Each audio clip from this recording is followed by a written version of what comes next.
Okay, well, X is back to playing their silly games with our spaces. I sent the notice out and told everybody we are going to have one, and then they decided they weren't going to let me open my own space. So, if you guys wouldn't mind sharing out this space, I'd appreciate it. Um, let's see.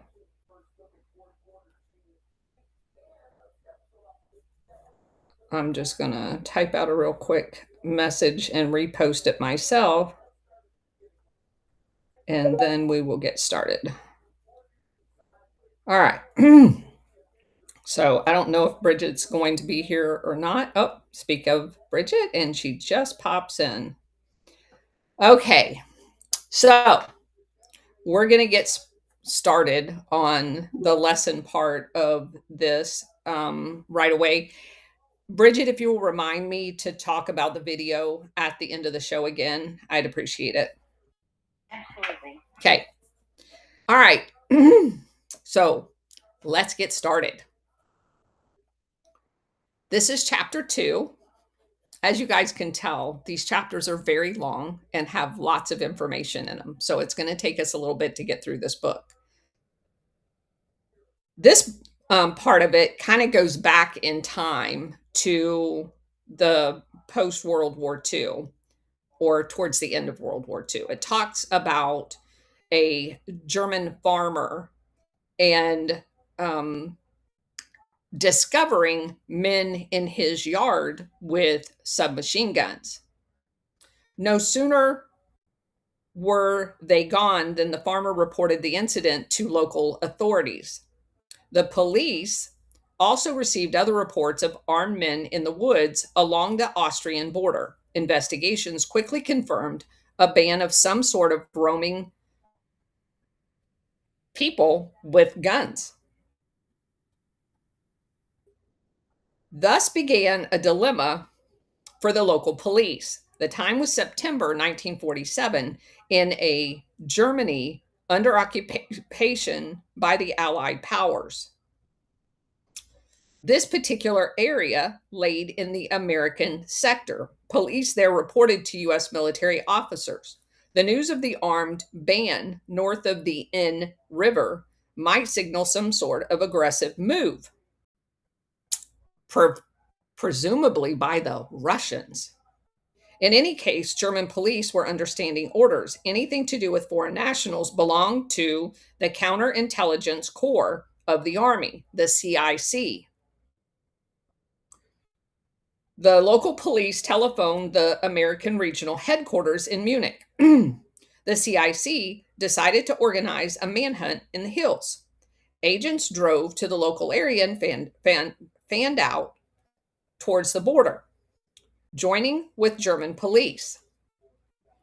At 3 o'clock in the morning on September 10th, one of the CIC search parties heard voices of men in the forest. Soon they found the band, indeed a large group, about 40 men, sitting around a campfire singing. They wore Russian uniforms. American security officers carefully surrounded the camp.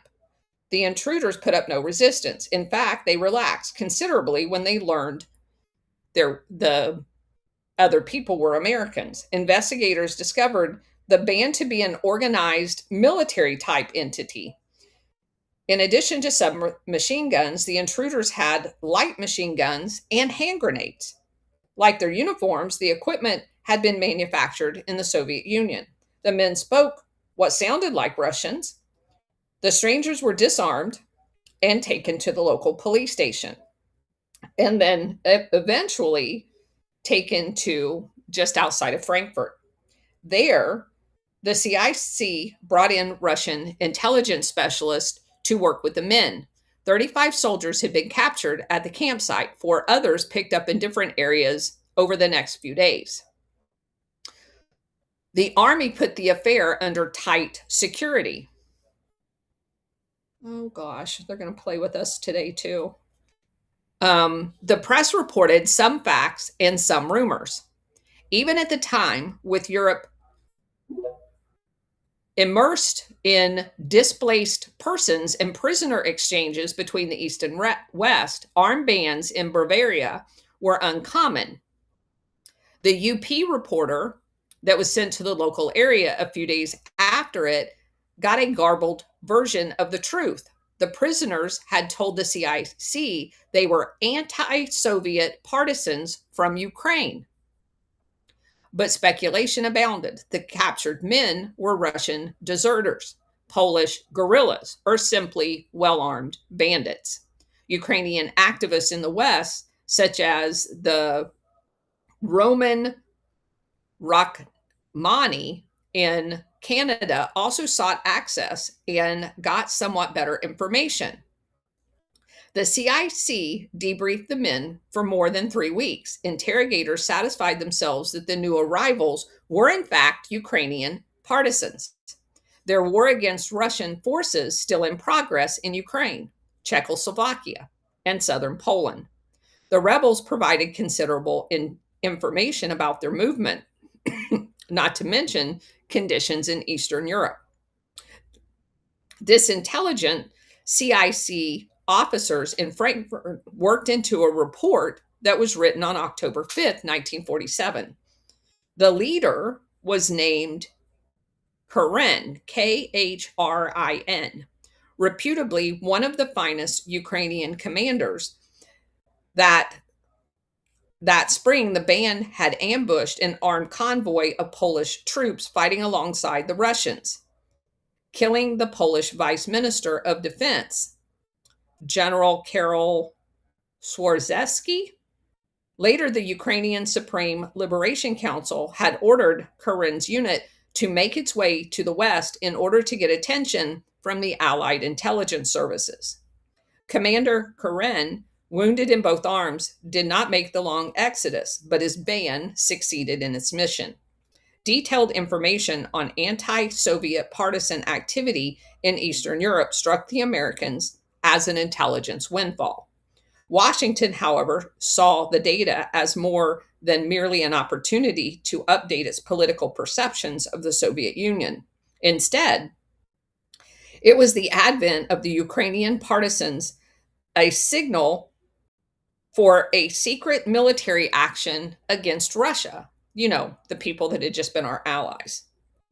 The Ukrainian movement offered the opening for an offensive into the newly declared Cold War, a classic covert operation along the lines familiar from World War II.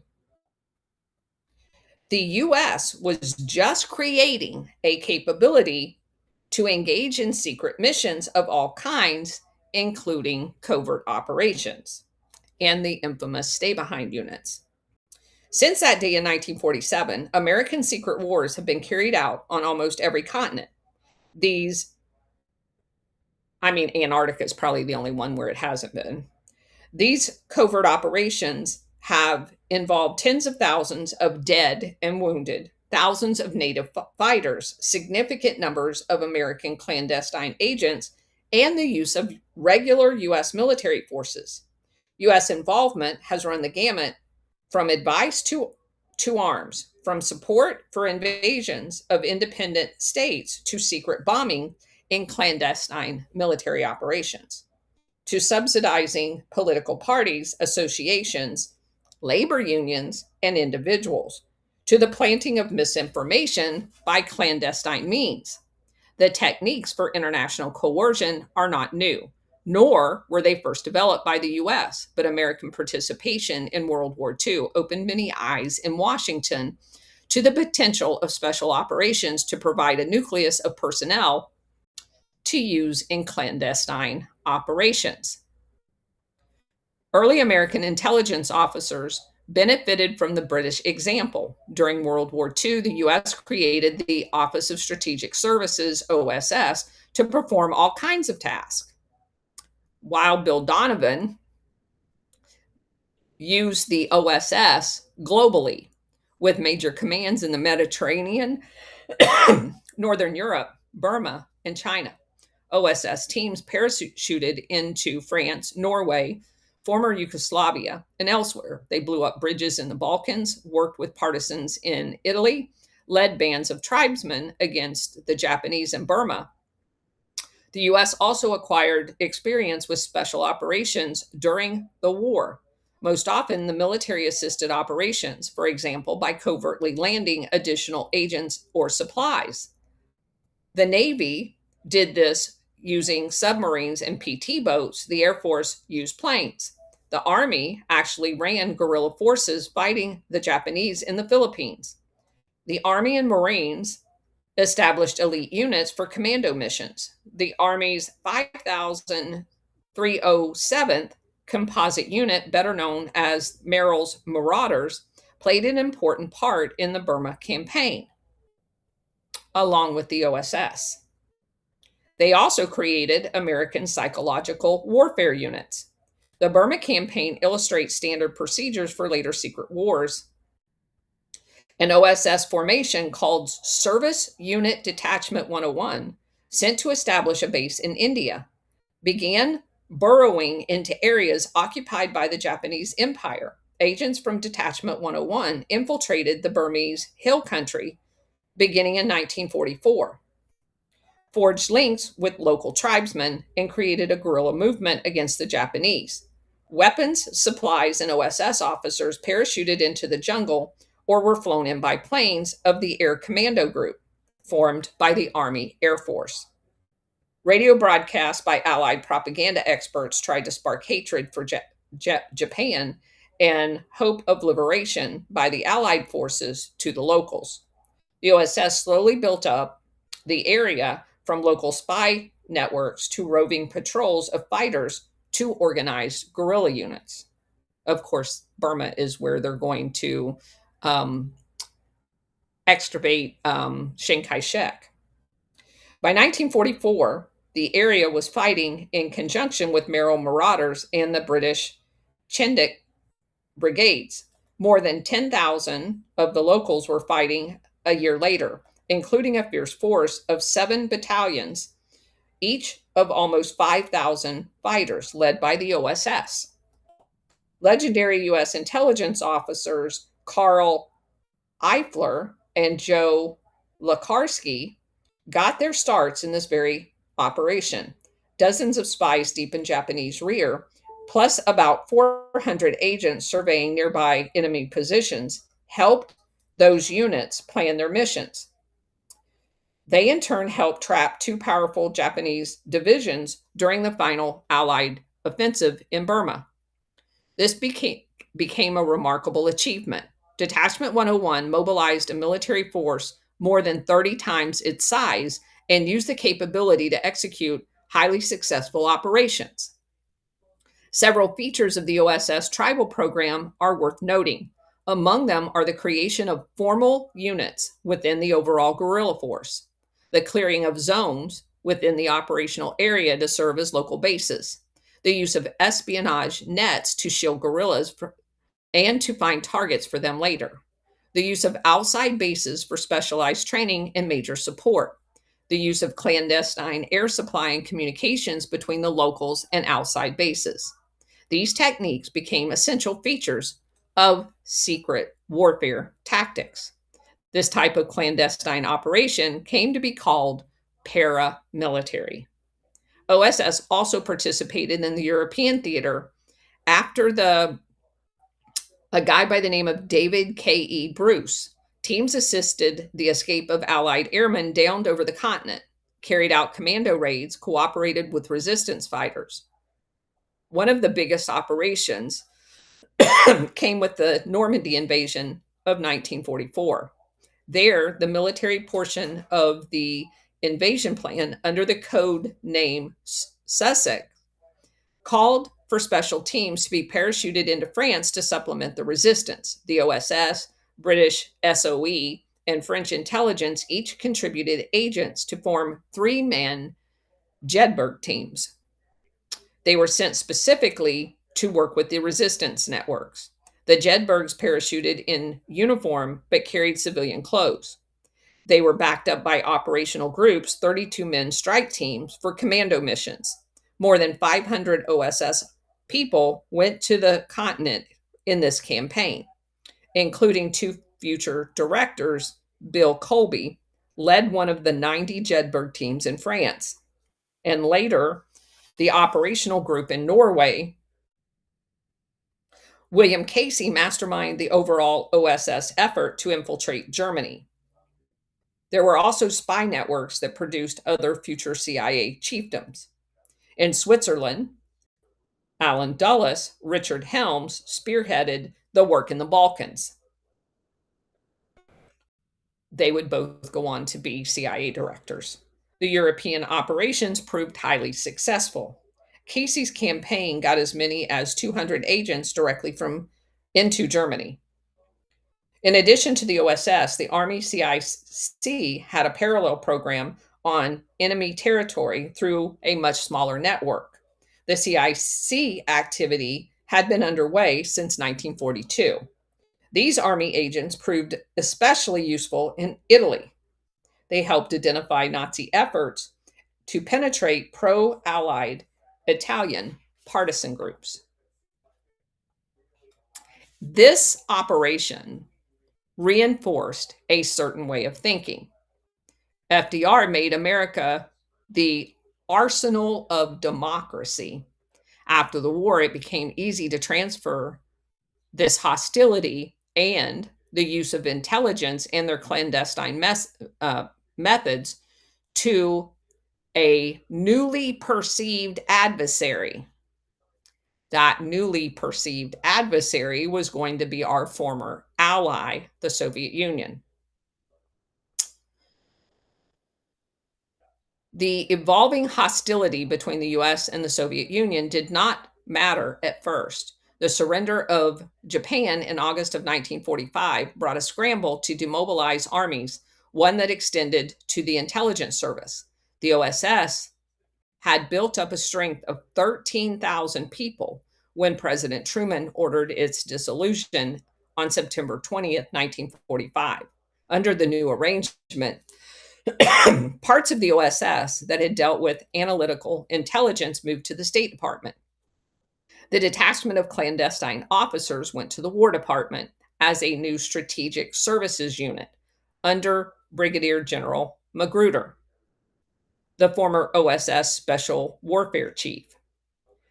By early 1946, General Magruder's mandate, not so much to preserve or enlarge the SSU, but mainly to liquidate it. Former OSS officers who had served with the Jedburghs and in Burma and elsewhere went back to their homes, law practices, school, or to the army. But Magruder also was responsible for producing fresh intelligence data. He and his deputies virtually begged Army senior commanders to make use of their capabilities, but were ignored. When Colonel William Quinn took over the SSU in 1946, it had been reduced to fewer than 200 people. In addition to the SSU, the Army's Counterintelligence Corps remained as a clandestine operation entity. Military Intelligence, or G2, controlled the CIC. The G2 was well situated to act in Eastern Europe and against the Soviet Union because the Army's presence in Germany, Austria, and Japan as part of the military occupation. The first American links with anti Soviet immigrants were forged by the G2.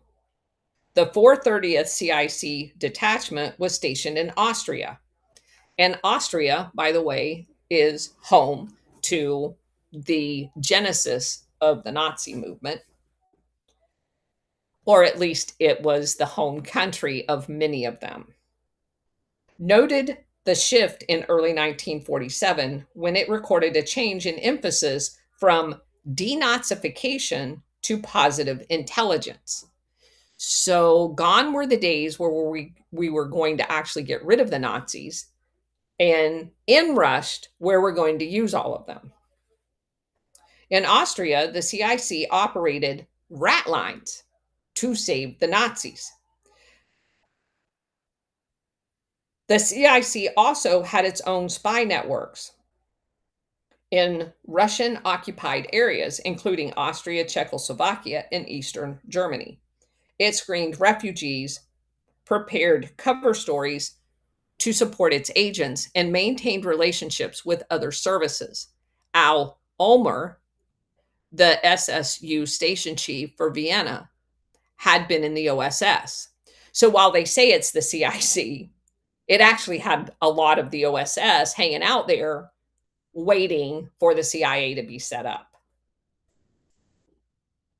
Once a new intelligence service emerged, the Central Intelligence Group, its first Vienna station chief, John Richardson, would be a former CIC man.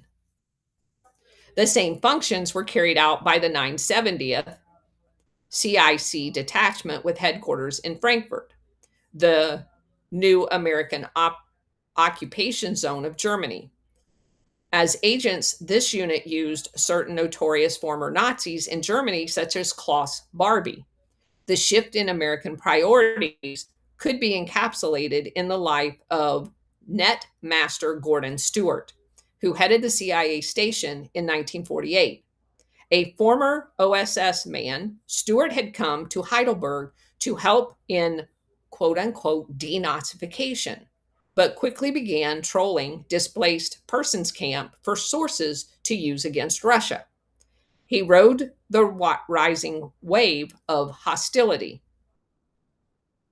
The Department of the Army detachment formed to handle interagency activities eventually furnished cover for Stewart and his officers, who took over the control of Klaus Barbie.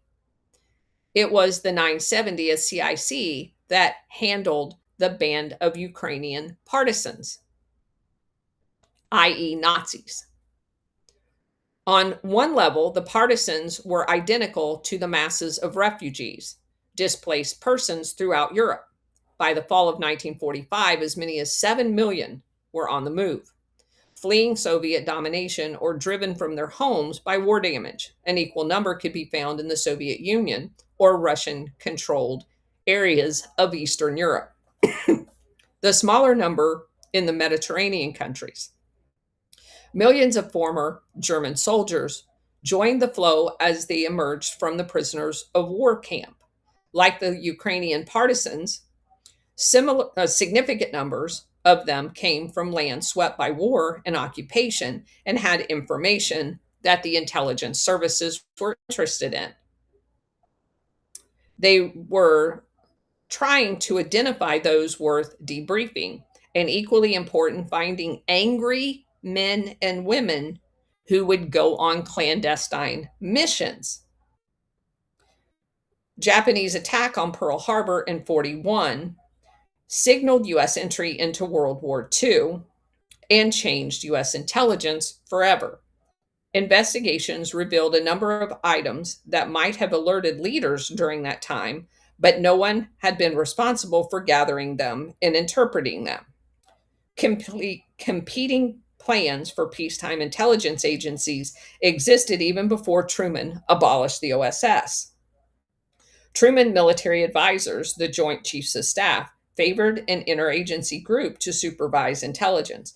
The State Department proposed an arrangement that concerned only supervisory authority, which they wanted in the hands of the Secretary of State. Members of the OSS proposed an independent agency. Truman took part of the advice of the Joint Chiefs when, on January 22nd, 1946, he issued a directive establishing the National Intelligence Authority. It was to oversee the Central Intelligence Group, CIG, and the NIA, the National Intelligence Authority, composed of the Secretaries of State, War, and Navy, thus Truman's personal representative. They would monitor the Director of Central Intelligence in charge of the CIG, Central Intelligence Group. Truman selected trusted individuals for both the DCI and his representative to the NIA, and he humorously um, referred to them as his personal snooper and director of centralized snooping. Truman's first DCI was Sidney Sowers, Sours. He was a St. Louis businessman and presidential crony. He was also a reserve officer, and his wartime service with the Navy intelligence. But Sowers served only 5 months as director of the Central Intelligence, though Truman convinced him to return as a representative on the National Intelligence Authority, and then the first executive secretary of the National Security Council. Army Chief of Staff Dwight D. Eisenhower recommended Charles Bonestell, a top Pentagon planner, for the DCI job. Truman instead selected Lieutenant General Hoyt Vandenberg. The president considered Vandenberg enough of a diplomat to get along with State, War, and Navy. Vandenberg had been a combat commander with minimal intelligence experience, but he was a good organizer and began to build the Central Intelligence Group.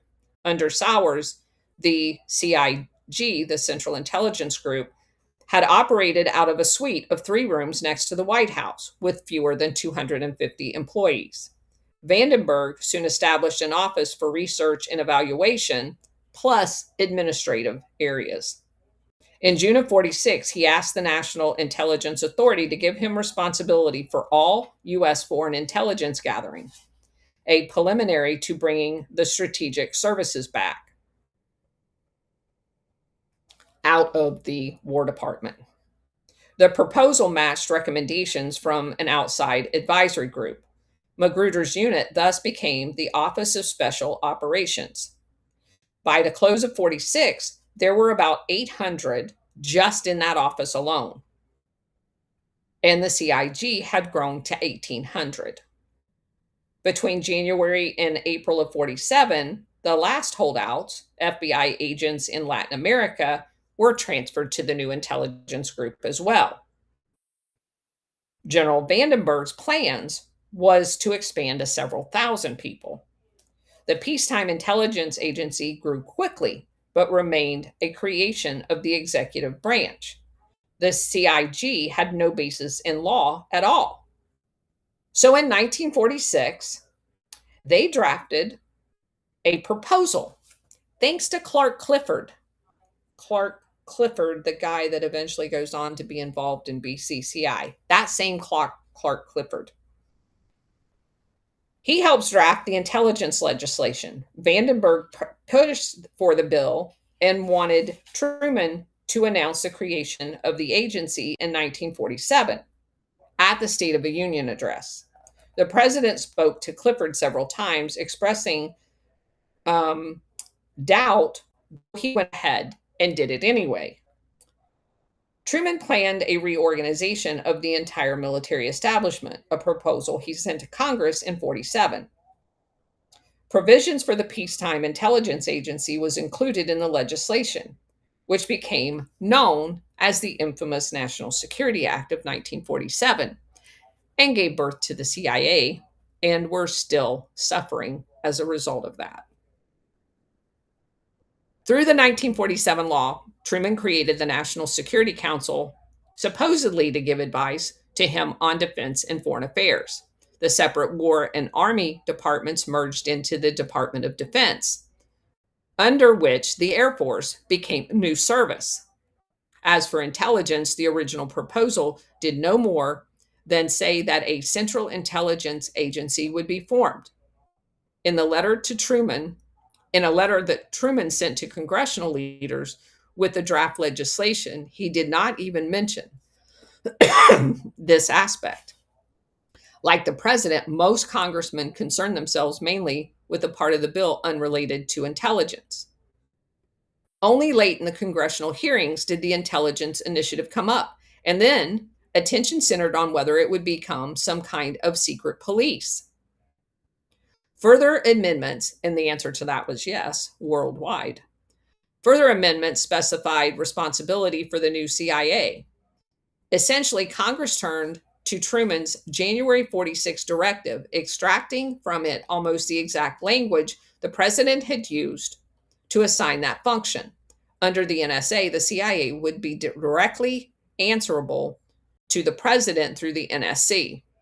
The law gave the CIA 5 duties: advising the NSC on intelligence, making recommendations on related matters, producing intelligence estimates and reports, preferably on actual intelligence, not shit they make up now, performing additional services of common concern for the government wide intelligence community, and then the infamous such other functions and duties related to intelligence affecting national security as the National Security Council may direct time to time. That catchphrase is the opening, the toe in the door that was kicked wide open. It should be noted that that last item, therefore, the term covert operation, clandestine operation, paramilitary operation, secret operation, and special operation for secret warfare appeared nowhere in the law and still doesn't. Nor do the terms political action, psychological warfare, propaganda, misinformation, or disinformation appear anywhere in the document.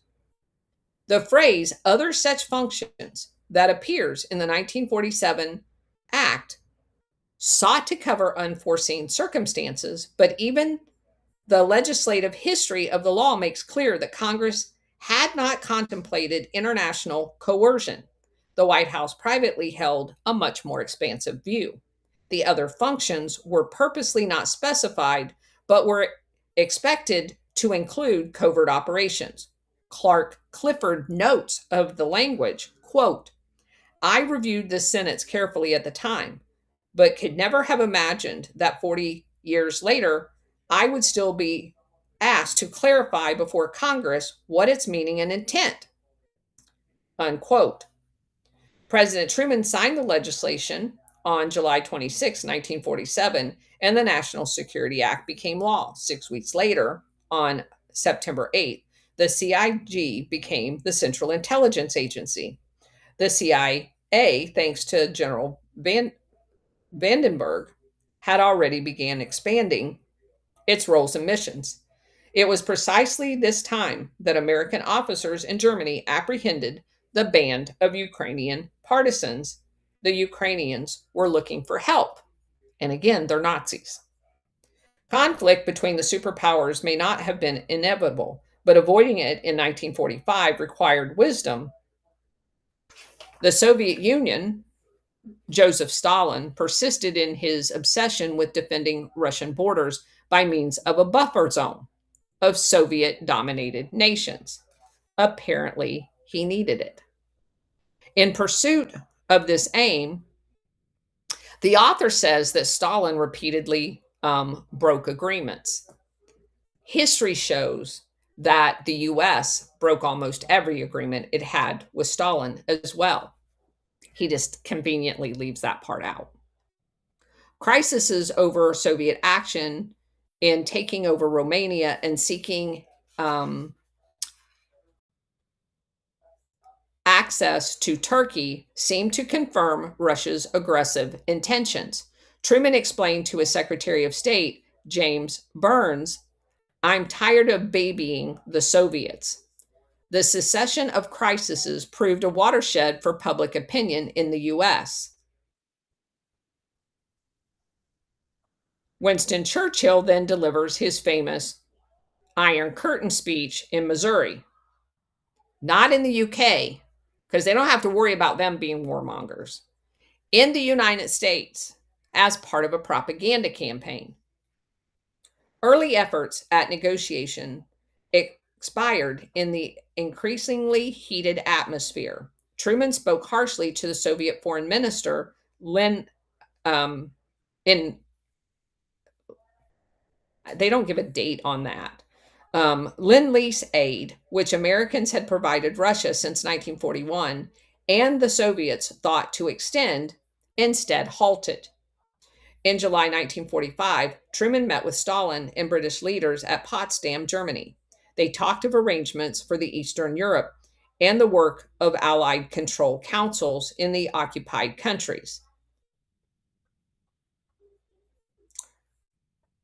No president would again meet with Soviets at a summit for over a decade. In 1947, Soviet American relations crossed another watershed. That February, the British told American officials that they would terminate foreign aid to Greece.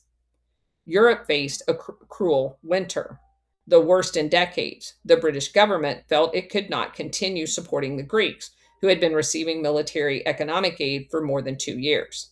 That's not the full story either. We've talked about this. This is going to lead to a coup in Greece, and the British didn't want to do it. They had kind of tried to do it and didn't do a very good job. So, Greece is plunged into a civil war.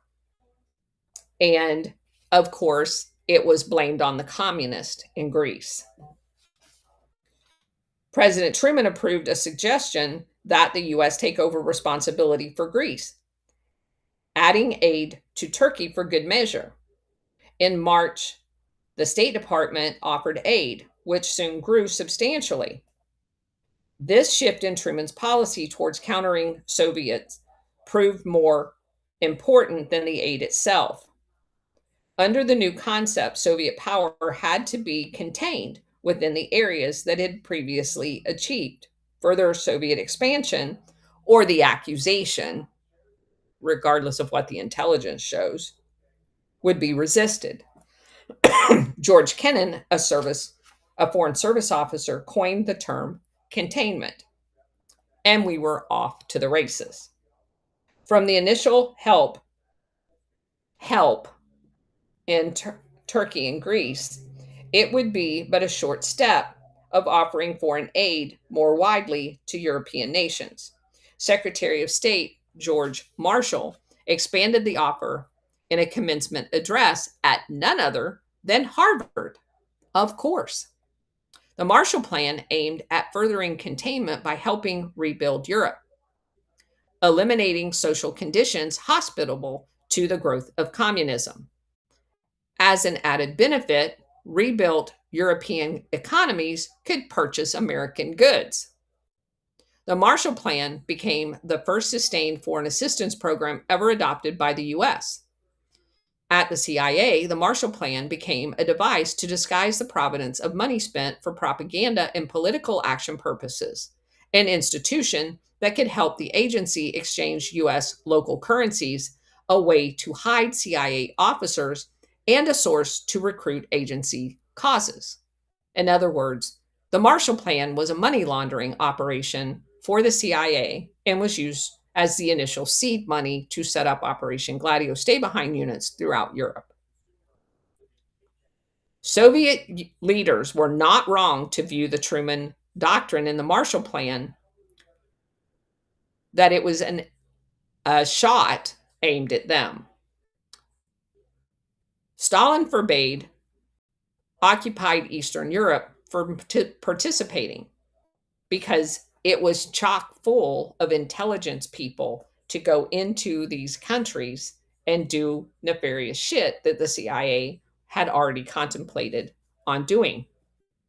The Czechs, whose political system the Russians had not yet subdued, saw the Marshall Plan aid as a counterweight to the Soviet influence and initially responded to the American offer. Their maneuver led Stalin to consolidate Soviet control over Prague.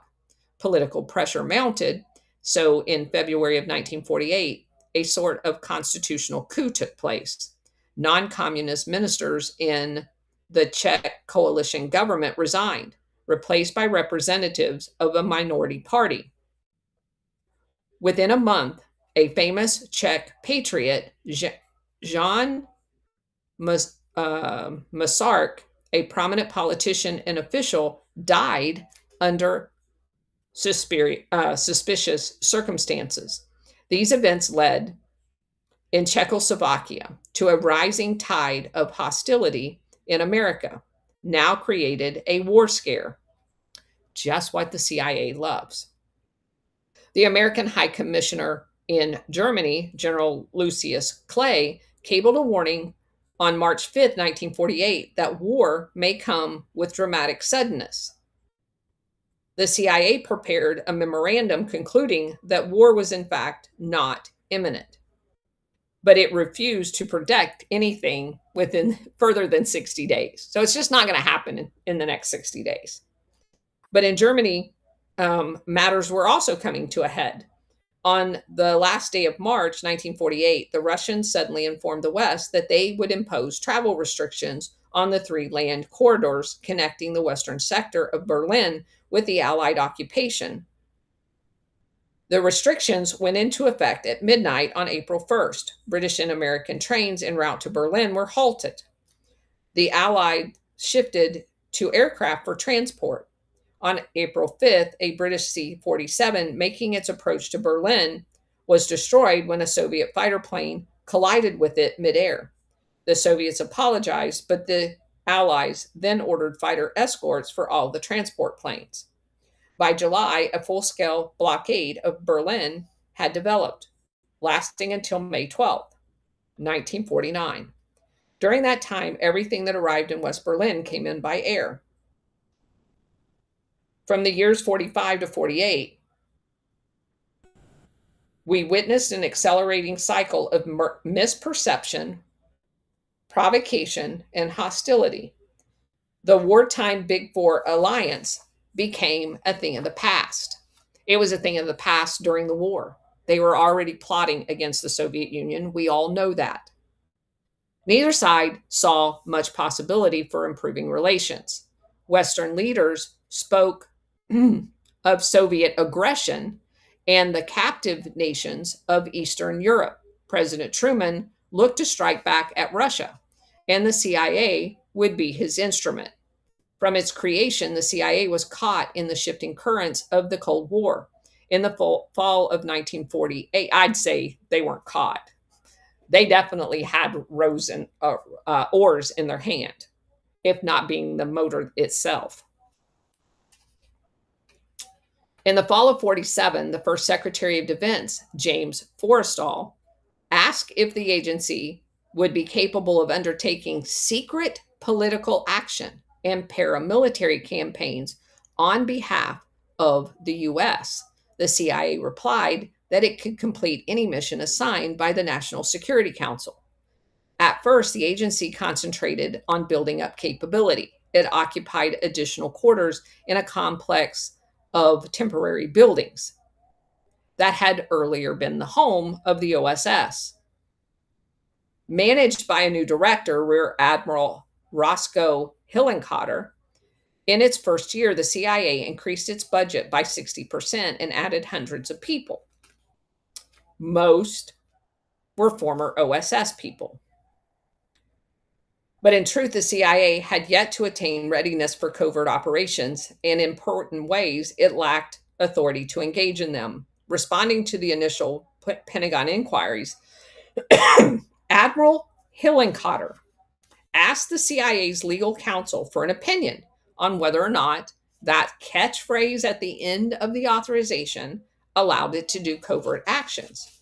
General Counsel Lawrence Houston replied on September 25th, 1947, arguing that the National Security Act failed to provide CIA the required legal authority. The famous language usually cited to justify all covert operations was the provision that the CIA would use to fulfill its mission in the quote time from time to time. But Houston noted that this provision was qualified by language that said the mission must be related to intelligence, meaning it could do intelligence operations, not covert paramilitary operations, intelligence operations. Covert operations had only the most tenuous relationship to intelligence. Furthermore, Houston noted, Congress had clearly directed that the agency's chief mission was to coordinate intelligence reporting. actually be an intelligence agency. Houston did support one intelligence function that was already being performed. This was acquisition of extensive indication on plans in Western Europe for the establishment of resistant elements. Gladio. That included information on the training of agents, groups, radio operators, and their contacts. For secret propaganda and paramilitary missions, Houston felt new offices would have to be established, entailing the procurement of huge quantities of all kinds of material and involve large sums of money. Not if you're selling drugs on the side. The memo then declared that we believe this would be unauthorized use of funds made available by the CIA to the CIA. If such operations were ordered by the NSC, Houston concluded, it would, we feel, still need to be authorized by Congress with an appropriated funding line. 35 years later, Houston recalled that Hillenkotter expressed concern at his opinion. That's not the answer we wanted. The admiral asked whether there was offsetting considerations in the matter, whereupon the lawyer provided a second memorandum. Here, Houston stated, quote, if the president, with his constitutional responsibility for the conduct of foreign policy, gave the agency appropriate instruction, and if Congress gave it the funds to carry those out, the agency had the legal capability of carrying out covert actions involved, unquote, meaning that Congress would have to authorize the funding of covert operations before covert operations could actually be conducted. Hillenkotter took the problem to Truman. State Department policy planner George Kennan played a key role in pushing a proposal for secret propaganda. Kennan advised in December that Soviet covert actions threatened to defeat American foreign policy objectives absent this Cold War tool. He wanted the U.S. Directorate for Political Warfare. At its very first meeting on December 13th, the National Security Council discussed a program for secret propaganda. The following day, President Truman signed Directive NSC 4-A, approving a secret propaganda program and assigning it to the CIA. A week later, Admiral Hillenkotter ordered his OSO chief, Donald Galloway, to plan a covert psychological campaign using existing CIA resources where possible. Galloway formed a special procedures group within the Office of Special Operations in March of 48. Hillenkotter instructed Galloway that the covert operations were intended to influence governments, groups, and individuals by all means short of physical, that they were to be kept distinct from all other U.S. government information activities, and that the program would move foreign public opinion so as to accomplish American objectives. These decisions were made months before the Czech coup or the Berlin blockade. World developments only heightened American hostility and accelerated preparations for covert operations. While the U.S. talked about democracy, its policy goals were more immediate and often took other nations in a rather different direction, including Italy.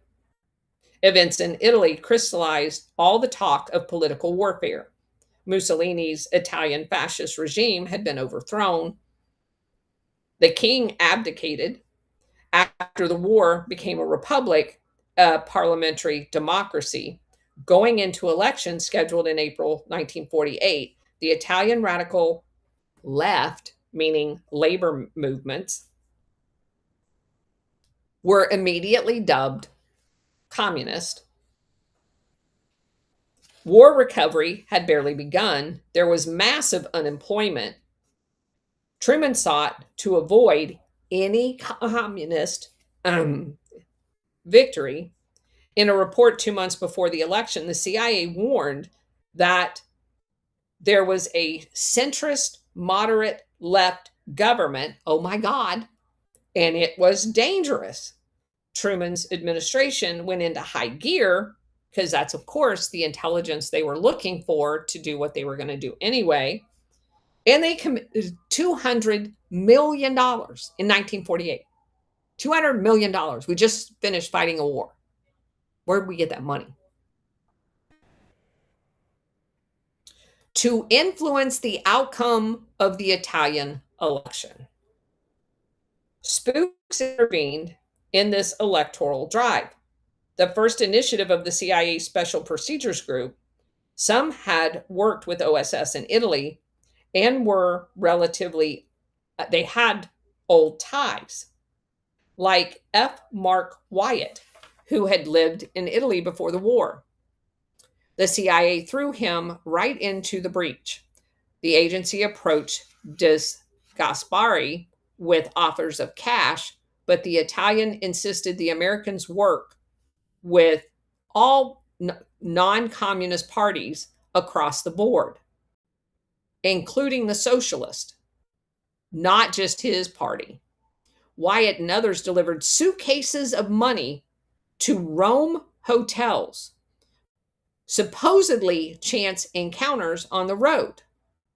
Funds went to any Western favored labor unions, but none that actually represented the people. They also went to corporations in Italy. There was a lot given to the Catholic Church, religious movements, including Catholic Action.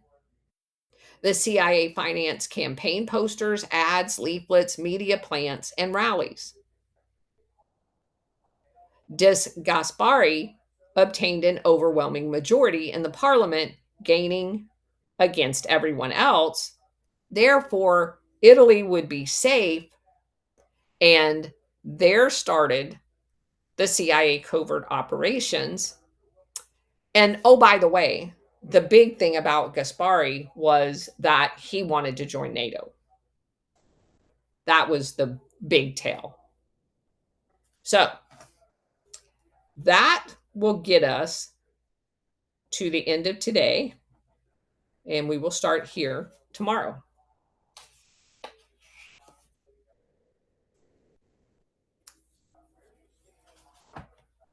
Go ahead, SR.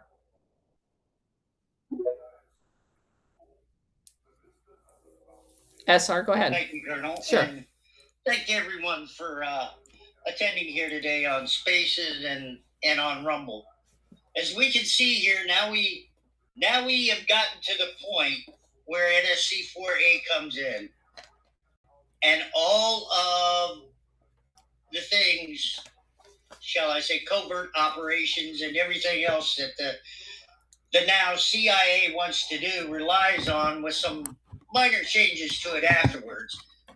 My understanding is NSC 4A is still not completely declassified. We get bits and pieces of it, but we don't get it all. The entire document has never been published. Is that true, Colonel?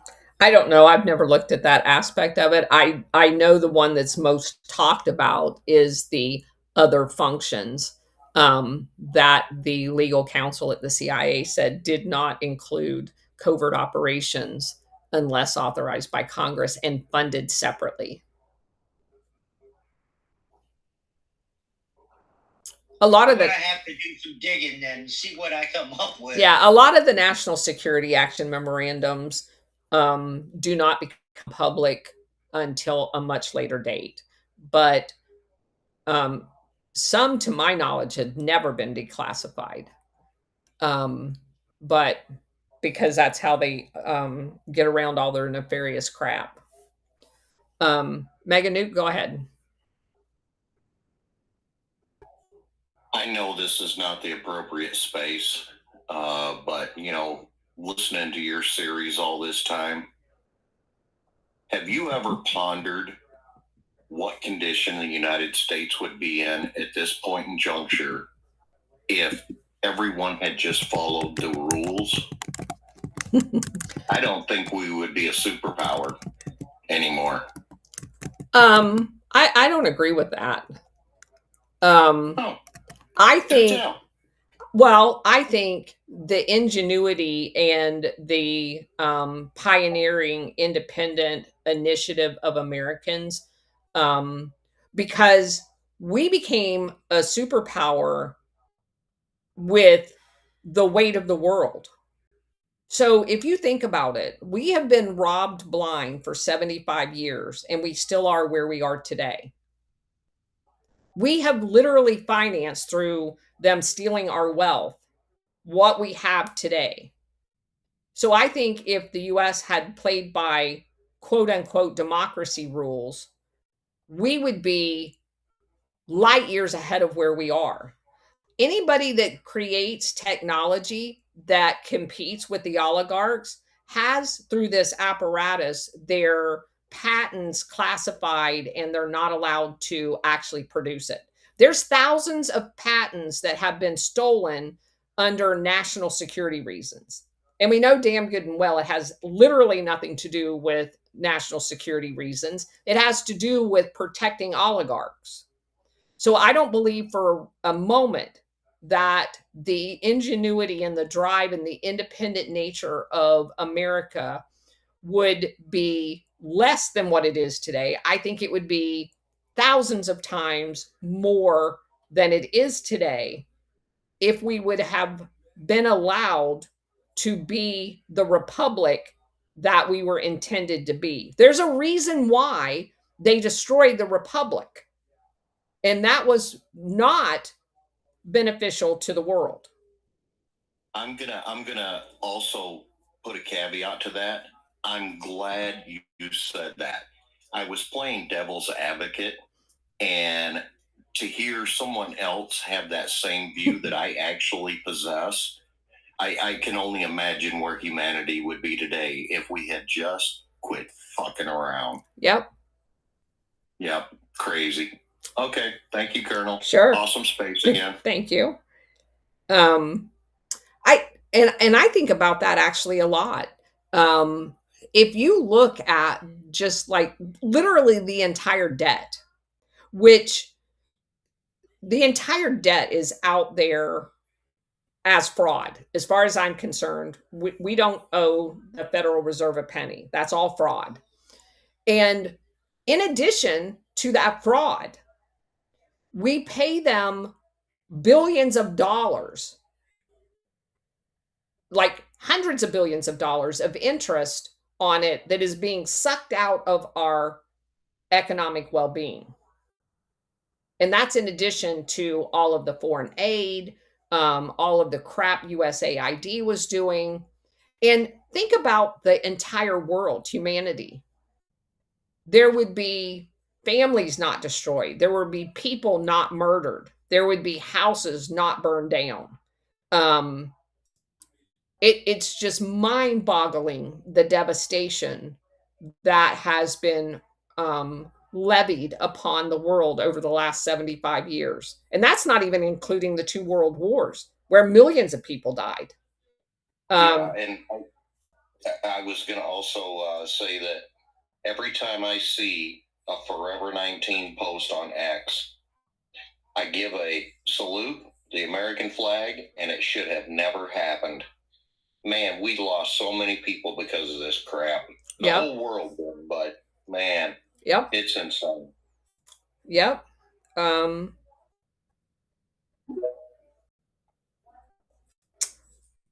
Why are you so mad? Go ahead whenever you get your speaker connected. Go ahead. Why are you so mad?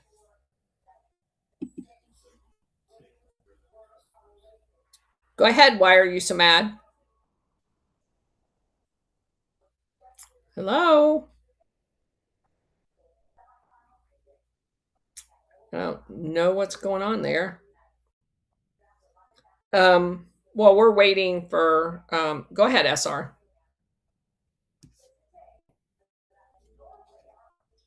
Thank you, Colonel. Appreciate it. You asked the question, or you said you were talking about classified patents. that will never see the light of day, so to speak. According to Brock, in the U.S., the most transparent on this and classification as such, secret classified, recent figures from the USPTO, the Federation of American Scientists report show as of fiscal year 2025 end of period, 6,543 total secrecy orders in effect. That rose from 5,976 in fiscal year 21. So, there you have it. It's a lot. Oh, yes, ma'am. That's a lot. Yeah. Go ahead. Why are you so mad? Can you talk now?